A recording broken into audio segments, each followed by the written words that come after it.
Hello guys, welcome to the review of episode 1 of Love, Faith, Marriage and Divorce season 3. In today's video, you are going to find the answers to some of the questions that were left unanswered in the season 2, and they are: what happened to Amy's biological father after he fell from the horse? Did Songwon have a safe delivery? If yes, is it a baby girl or a baby boy? Whom does Songwon love? What happened to Park Hye Run after Namgabin dumped him? In order to get answers to all these questions, you have to continue watching this video. And for more updates about this drama, do subscribe and don't forget to hit the bell icon so that you get notified whenever I upload a new video. Now let's begin. Dongmi made a foolproof plan in order to kick out Amy from Shin Yushin's house by exposing their affair to Jia. So she prepared Jia's favorite food and invited her over. And when Jia went to Shin Yushin's house and saw AB, Dongmi introduced her as Shin Yushin's girlfriend, and Jia angrily told Amy to get lost from there. It turned out to be Dongmi's imagination, of which she is very happy about, because she can turn it into reality in no time and can have Shinyushin all by herself. And when Jia comes over there, nothing as such happens, because before she could spot Amy, Sabin, who got to know about Jia being over there, sends their housekeeper back to bring her back. And when Amy comes out of the shower, she questions who came by, and Dongmi tells her that Jia came by and she was expecting a lot of entertainment, knowing that once Jia gets to know about Amy's true identity, she will kick her out of Shinyushin's life. Amy, who saw through the evil plan of Dongmi, is disgusted. Dongmi keeps on calling her fishhead, and Amy tells her not to call, but anyways Dongmi will never do that, so she decides to give her a nickname and starts calling her Dongchimi and makes fun of her. Sapyeong, who visited Shinyushin's house, questions Dongmi about Amy, and Dongmi tells her that as soon as Shinyushin called her, Amy left their home. Well, there was so much of discussion between Sapyeong and Dongmi, and then Sapyeong and Shinyushin, just like the 70-minute episode of episode 12 in season 2.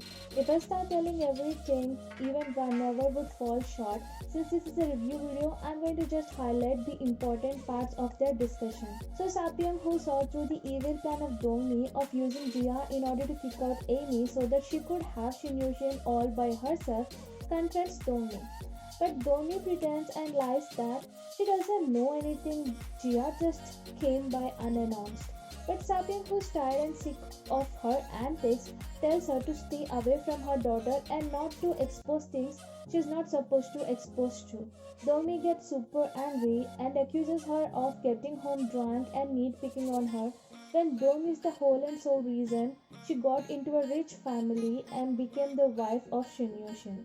Shinyushin goes to a party, and there, after seeing a woman with a tattoo who remembers the time he spent with Sapyeong happily dancing in the hotel room. He wanted to get a tattoo on the name of Sapyeong as a birthday present, either on the tummy or in the inner thighs.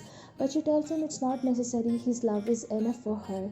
And she then kisses him on the cheek, and when he asks for a deep kiss and closes his eyes, she again kisses him on the cheek only. Back to present, a woman asks him to dance, but he's not interested, and right at the moment, Amy, who came to pick him up, calls him.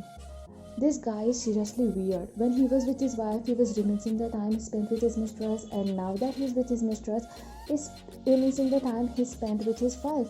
Looks like he's not the one who will cherish the woman he has by his side. He will run behind other women, and when he gets that other woman, he'll run behind the woman he lost in the process of gaining that other woman. And things escalate to the extent that Sapyeong exposes Dongmi's feelings for her stepson Shinyushin and tells her to speak truth about them. But Dongmi defends herself by telling so many stuff, but Sapyeong doesn't buy any of it because she's just lying through her teeth. Sapyeong questions Dongmi and asks her which mother treats her son as intimately as she does, and that too in front of her daughter-in-law. Dongmi, who could not justify her actions and prove herself innocent, starts the recorder and tells Sapyeong to speak. And Dongmi starts to tell that only the kids from decent parents can find luck with their partners, and that sums up the lives of Shinyushin. His mother never loved him, and then his wife backstabbed him. I'm like, excuse me. Well, Sapyang felt the same. She yelled that it was she who got backstabbed. And Dongmi doesn't stop over there. She continues telling that patience can ward off lots of disasters, but Sapyang could not let one mistake slide.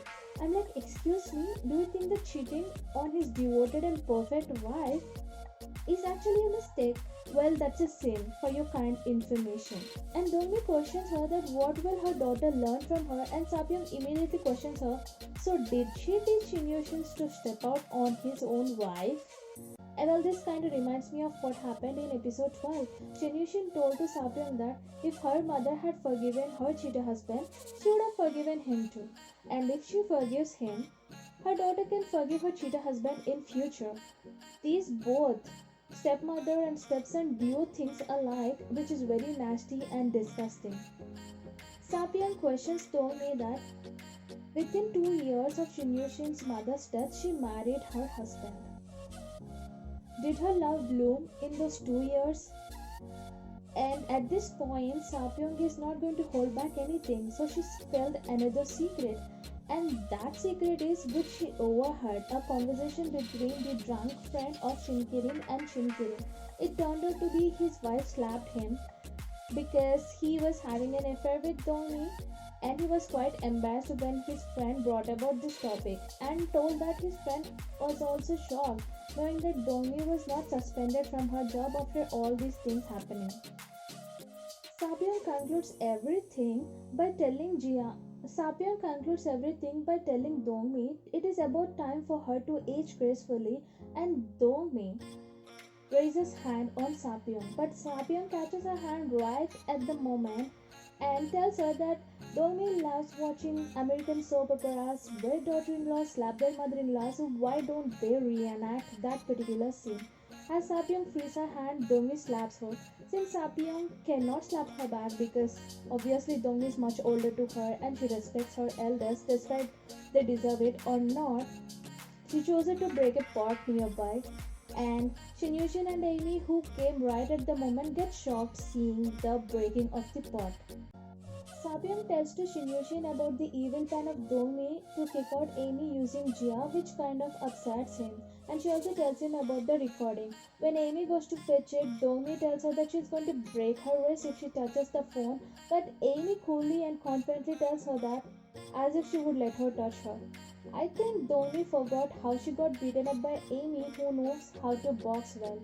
But before she put on the recording, Shinyushin stops her by snatching the phone and tells her not to do. After warning Domi not to call her and her daughter again, Sapyong starts to leave. But Shinyushin stops her and questions her if she cares about her daughter this much, why is she divorcing him? Sapyong comes back and tells him, should she repeat all over again the whole reason? And he tells her that though he might be a bastard husband in her eyes, he is a good father to his daughter. Sapyong tells him not in a true sense though. If you are that confident, why didn't you ask your daughter before having an affair that you are going to see other women? And he tells her that okay, so this thing hurts you so much that you want to paint me as a bad father in the eyes of my daughter. But anyway, Sapyong is not going to buy anything. He starts to play a victim card, telling that it kills him, he saw this, he saw that, he goes through a lot. But Sapyong questions him how much does it hurt. Sapyong tells him that if their daughter gets to know the truth about his betrayal, she would be more hurt than Sapyong herself because she loves him so much and she is also related to him by blood. Shinyushin tells to Sapyong that he got tired of everything. He will call the housekeeper to bring back their daughter and he will tell everything what happened. But Sapyong warns him.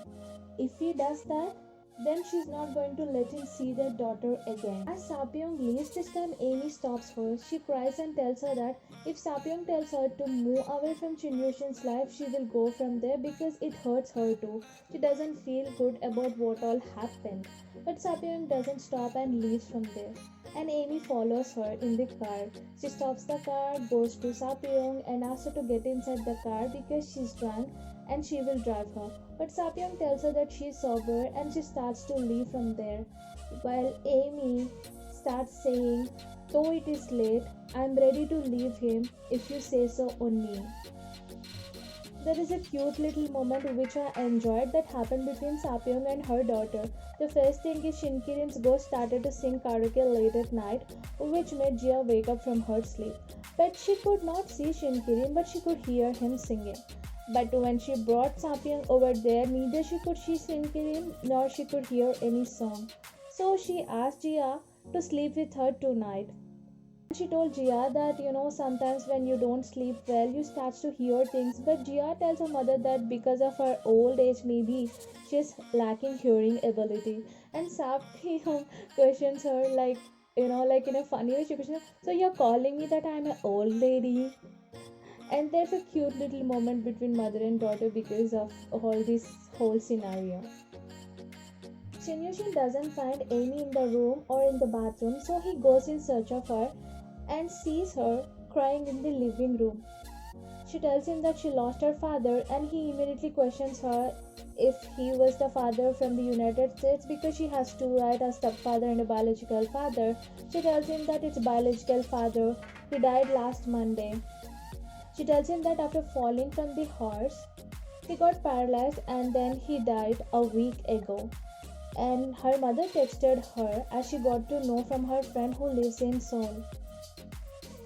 And Shin Yushin offers his shoulder for her to cry and comforts her. This is the end of the video. If you enjoyed watching this video, give it a thumbs up. And if you haven't subscribed, do subscribe and don't forget to hit the bell icon so that you get notified whenever I upload a new video. See you in the next video. Until then, tata, bye bye, take care.